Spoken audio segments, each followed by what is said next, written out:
ناپاک عورتیں ناپاک مردوں کے لیے ہیں اور ناپاک مرد ناپاک عورتوں کے لیے، اور پاک عورتیں پاک مردوں کے لیے ہیں اور پاک مرد پاک عورتوں کے لیے۔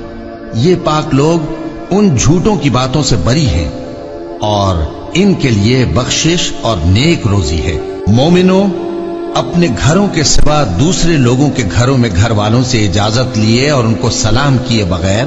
داخل نہ ہوا کرو، یہ تمہارے حق میں بہتر ہے، اور ہم یہ نصیحت اس لیے کرتے ہیں کہ شاید تم یاد رکھو۔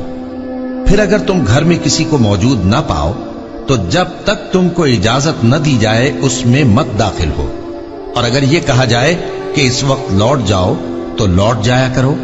یہ تمہارے لیے بڑی پاکیزگی کی بات ہے،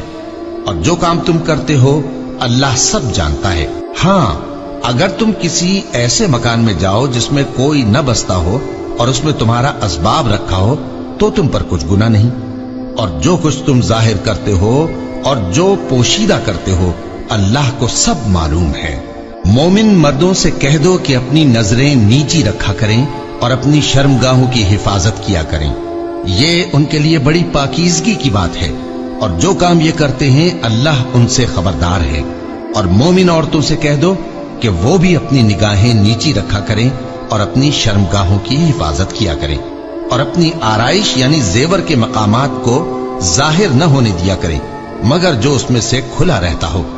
اور اپنے سینوں پر اوڑھنیاں اوڑھے رہا کریں، اور اپنے خاوند اور باپ اور خسر اور بیٹوں اور خاوند کے بیٹوں اور بھائیوں اور بھتیجوں اور بھانجوں اور اپنی جیسی مومن عورتوں اور لونڈی غلاموں کے سوا نیز ان خدام کے جو عورتوں کی خواہش نہ رکھیں، یا ایسے لڑکوں کے جو عورتوں کے پردے کی چیزوں سے واقف نہ ہوں۔ غرض ان لوگوں کے سوا کسی پر اپنی زینت اور سنگھار کے مقامات کو ظاہر نہ ہونے دیں، اور اپنے پاؤں ایسے طور سے زمین پر نہ ماریں کہ جھنکار کانوں میں پہنچے اور ان کا پوشیدہ زیور معلوم ہو جائے۔ اور مومنوں، سب اللہ کے آگے توبہ کرو تاکہ فلاح پاؤ۔